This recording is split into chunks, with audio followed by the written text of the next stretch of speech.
कि हम पत्थरों की पूजा करते हैं, गणेश जी की मूर्ति विसर्जन करते हैं। ठीक है। वो एक मानव ही बनाता है उस मूर्त को। उस मूर्त को बना करके जिसने बनाया तो वो उसका पिता हो गया। और उसी के सामने जैसे मेरा बच्चा है, हमने उसको जन्म दिया, मेरे सामने होगा, अब वो बड़ा होकर हम उसके पैर छूंगे क्या? मैंने जिसको जन्म दिया उसी के पैर छूना तो बेकार है ना। मूर्ति की जरूरत नहीं, तो मैं उनसे कहता हूँ, उन पंडितों से और आपसे भी, हम मुसलमान हायर कॉन्शियसनेस पहुंच गए, हमें मूर्ति की जरूरत नहीं। अच्छा, हेलो गाइज, एक बार फिर स्वागत है भाइयों का चैनल रिएक्शन बाबा में। मेरा नाम है राम। मेरा नाम है दीक्षा। तो गाइज आज हम वीडियो बनाने वाले हैं बहुत डॉक्टर जाकिर नायक साहब की और अनिरुद्धाचार्य जी वर्सेस है करके, और मूर्ति पूजा गलत है या सही, इसको लेके हमने अलग अलग टाइप के वीडियोस भी बनाए हैं।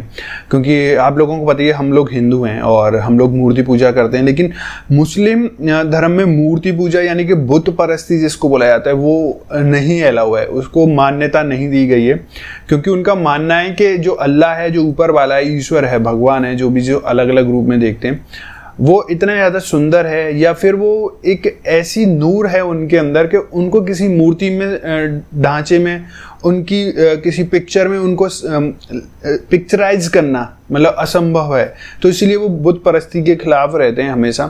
लेकिन हमारे जो हिंदू धर्म के लोग हैं, जैसे कि अनिरुद्धाचार्य जी हो गए और भी भागवत प्रवक्ता हैं, उनके भी अलग अलग अपनी चीज़ें रहती हैं बताने का, एक्सप्लेनेशन करने का। होपफुली इस वीडियो से भी लोगों को समझने को मिले। आपके क्या विचार हैं आप लोग जरूर कॉमेंट करके बताएं गाइस, क्योंकि ऑडियंस सबसे बड़ी चीज़ होती है मेरी नज़र में। आप लोगों से ही हम लोग सीखते हैं। आपके इतने अच्छे अच्छे प्यारे प्यारे कॉमेंट्स आते हैं कि भाई ये ऐसे है, ये ऐसे, तो हम उस पर हर समय विचार करते हैं। एक एक कमेंट हम आप लोगों का पढ़ते हैं। वीडियो को ज़्यादा से ज़्यादा शेयर करें। वीडियो पसंद आए तो प्लीज़ इस वीडियो को लाइक करें, और आप चाहते हैं आपको ऐसी रिएक्शन वीडियोस भी मिलते रहें तो प्लीज चैनल को सब्सक्राइब करें। गाइस आज के रिएक्शन में स्टार्ट कर लेते हैं बिना किसी देरी के। Let's play.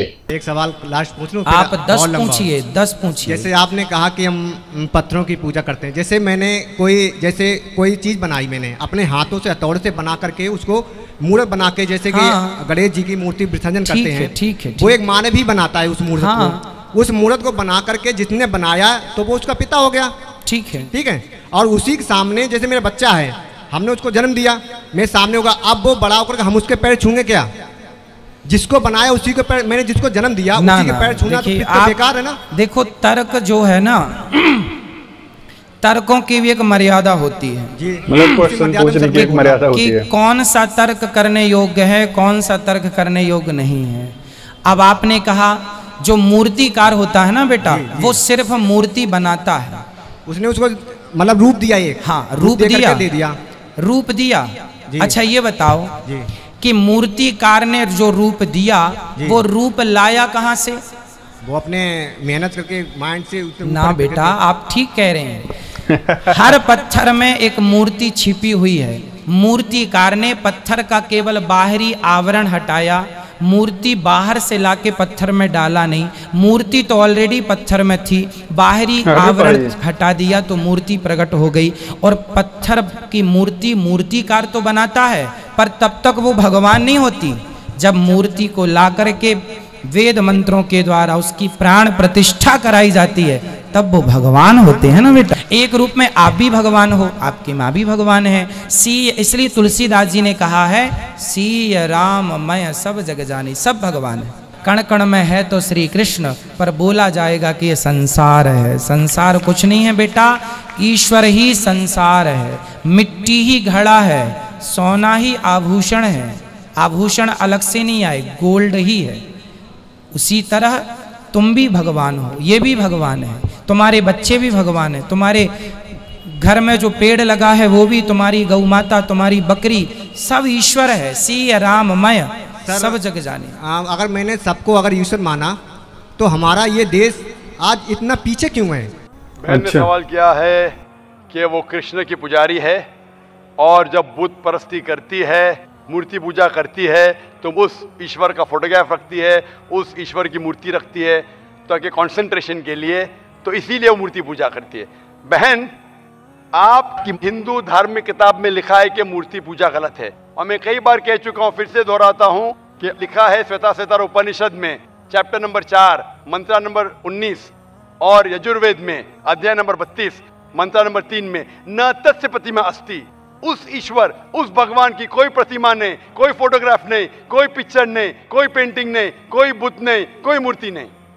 आपकी मजहबी किताब में साफ तौर पे लिखा है मूर्ति पूजा गलत है, फिर भी हिंदू धर्म के अधिकारी पंडित मुझसे कहते, मैं जब कहता हूं आपके मजहबी किताब में साफ लिखा है गलत है, क्यों करते आप मूर्ति पूजा, तो वो कहते हैं कि मूर्ति पूजा करते हैं, मानते हैं गलत है, लेकिन मूर्ति पूजा करते कंसंट्रेशन के लिए।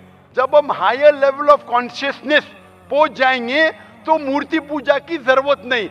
पहले शुरुआत में कंसंट्रेशन के लिए मूर्ति जरूरत है, हायर लेवल पे, हायर कॉन्शियसनेस पे मूर्ति की जरूरत नहीं। तो मैं उनसे कहता हूं, उन पंडितों से और आपसे भी, हम मुसलमान हायर कॉन्शियसनेस पहुंच गए, हमें मूर्ति की जरूरत नहीं। अच्छा, मैं इनसे पूछता हूं कि शुरुआत में कहते हैं कि स्टार्टिंग में जरूरत है, बाद में नहीं। जब आप स्कूल में जाते हैं, पहली कक्षा में आप बेसिक सीखते, कठिन चीज बाद में सीखते, 8वीं 9वीं 10वीं में। तो मैथ्स में अगर कोई कहेगा 2 + 2 = 5, आपने कहेंगे गलत है, मैं जानता हूं, 10वीं में आऊंगा तो कहूंगा कि 2 + 2 is not 5, it is 4। आप बचपन में ही कहेंगे भाई 2 + 2 4 is the foundation। अगर हर मजहब का फाउंडेशन है कि भगवान की मूर्ति नहीं है, फोटोग्राफ नहीं है, बुत नहीं है, फाउंडेशन ही जब पहले गलत सिखा रहे तो आगे जाके कैसी इमारत बनेगी। तो इसीलिए इन पंडितों से जब मेरी बहस होती है, गुफ्तगू होती है, वो जवाब ही नहीं दे सकते। वो बोलते मानता हूं कि हमारी मजहबी किताब में गलत है, लेकिन फिर भी इनिशियली कंसंट्रेशन के लिए। तो मैं कहता हूं कि हम मुसलमान इनिशियली भी हमें जरूरत नहीं मूर्ति की ना बुत की, हमें हमेशा हक बात कहना चाहिए। और ये साफ तौर पे लिखा है सारी मजहबी किताबों में, चाहे हिंदू मजहब की किताब हो, ईसाई मजहब की, यहूदी मजहब की, इस्लाम मजहब की, मूर्ति पूजा गलत है और हराम है और हमें इससे दूर रहना चाहिए। हमें खुदा के कलाम पे, खुदा के अहकामात पे अमल करना चाहिए, ये दीन के ठेकेदारों के नहीं। अगर आपको लगता है कि जाकिर गलत है, जाकिर को भी छोड़ो, जाकिर इस्लाम में 0 है। अगर जाकिर वो बात कर रहा है जो खुदा से मिलती है, जो आखिरी पैगंबर से मिलती है, इसीलिए मैं हवाला देता हूं, चैप्टर नंबर वर्स नंबर। इतने हवाले थोड़ी फेंक रहा हूं मैं, आप चेक करो और जाके तहकीक करो, संतुष्ट हो जाएंगे तो अमल करो। तो मैंने इतने हवाले दिया हूं बहन, आप मानते हैं कि बुत परस्ती गलत है अभी? Sir, I completely agree with what you said. माशाल्लाह, आप अग्री करते हैं लेकिन अमल नहीं करते। बहन, Bhagavad Gita does it say that you have to do idol worship? Sister, I don't want you to be very religious. At least be little religious. And the basics of religion is that idol worship is haram. Idol worship is forbidden. I am asking you, where, which chapter, which verse of Bhagavad Gita tells you that you have to do idol worship? Which verse? Hindu मजहब क्या कहता है खुदा के बारे में, भगवान के बारे में, ईश्वर के बारे में? अगर आप कोई हिंदू से पूछेंगे कि तो ऐसी कितने खुदा में बहुत बड़ा सोच चल रहा है ना, कितने ईश्वर में मानता है, कितने भगवान में मानता है, तो आपको जवाब मिलेगा।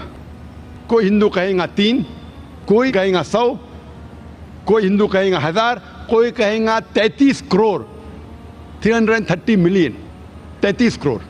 लेकिन अगर आप एक ऐसे हिंदू से पूछेंगे जो अपने हिंदू मज़हब के किताब का मुताला कर चुका है और हिंदू मज़हबी किताब पढ़ चुका है, वो हिंदू कहेगा कि हिंदू को सिर्फ एक खुदा की इबादत करना चाहिए और एक ही खुदा में मानना चाहिए।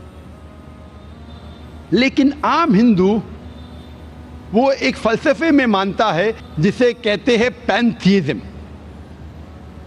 पैंथीइज्म के मानी एवरीथिंग इज गॉड, सब कुछ खुदा है। आम हिंदू मानता है कि सब कुछ खुदा है, चांद खुदा है, सूरज खुदा है, इंसान खुदा है, पेड़ खुदा है, सांप खुदा है। हम मुसलमान ये कहते हैं और ये मानते हैं कि सब कुछ खुदा का है, चांद खुदा का है, सूरज खुदा का है, इंसान खुदा का है, पेड़ खुदा का है, सांप खुदा का है। तो जो अहम फ़र्क हिंदू और मुस्लिम में है, आम हिंदू कहता है सब कुछ खुदा है, हम मुसलमान कहते हैं सब कुछ खुदा का है। ये फ़र्क सिर्फ का है। अगर ये का के फ़र्क को मिटा देंगे तो हिंदू और मुस्लिम एक हो जाएंगे। इस क्या बोला है फर्क को मिटाने के लिए अल्लाह सुब्हानहू तआला फरमाते हैं सूरह अल इमरान में सूरह नंबर 3 आयत नंबर 64 में, कुल या अहल किताब, कहो अहल किताब से, तालो इला कलिमतिन सवाइम बैना बैनकुम, आओ हम उस बात की तरफ जो आप और हम में यकसा है। सबसे पहली बात अल्लाह नाबुदा इल्लल्लाह, कि हम सिर्फ एक खुदा की इबादत करें। वला नुश्रिका बिही शैय्यों, कि हम आपस में किसी को शरीक ना करें। वला नुश्रिका बिही शैय्यों वला यत्तखिज़ बादुना बादन अरबाबन मिन दुनिल्लाह, कि हम आपस में किसी को रब ना बनाएं। फ़इन तवल्लौ फ़क़ुलू अशहदू बिअन्ना मुस्लिमून, और अगर वो कहना नहीं माने तो आप शहादत दो कि हम मुस्लिम हैं और हम अल्लाह सुब्हानहू तआला की इबादत करते हैं। तो गाइस ये वीडियो था, बहुत अच्छा कॉन्सेप्ट था दोनों का ही, जैसे कि अनुरुद्धाचार्य जी का भी, क्योंकि हिंदू धर्म को फॉलो करते हैं, उन्होंने मूर्ति के बारे में बताया, और फिर डॉक्टर जाकिर नाइक साहब ने बताया कि बुत परस्ती करना एकदम हराम है मुस्लिम कम्युनिटी के लिए। तो क्योंकि एक सबसे बेस्ट लाइन मुझे इसमें ये लगी कि हिंदू लोग जो मानते हैं वो मानते हैं कि सब खुदा है ना, यानी कि सब भगवान है। मुस्लिम ये मानते हैं कि सब खुदा का है। तो मतलब का वाला एक सिस्टम इन्होंने जो बताया वो थोड़ा अलग था, इंटरेस्टिंग था। होपफुली आपको पसंद आया। आपके क्या विचार हैं आप लोग कमेंट करके बता सकते हैं। वीडियो अच्छी लगी है शेयर करें दोस्तों के साथ, और इस वीडियो को ज्यादा से ज्यादा लाइक करें। और आप चाहते हैं आपको ऐसे रिएक्शन वीडियोस भी मिलते रहे तो प्लीज चैनल को सब्सक्राइब। गाइस आज के रिएक्शन में बस इतना ही, मिलेंगे नेक्स्ट और किसी रिएक्शन में। तब तक के लिए thank you so much for watching. Bye bye guys, see you guys, take care guys.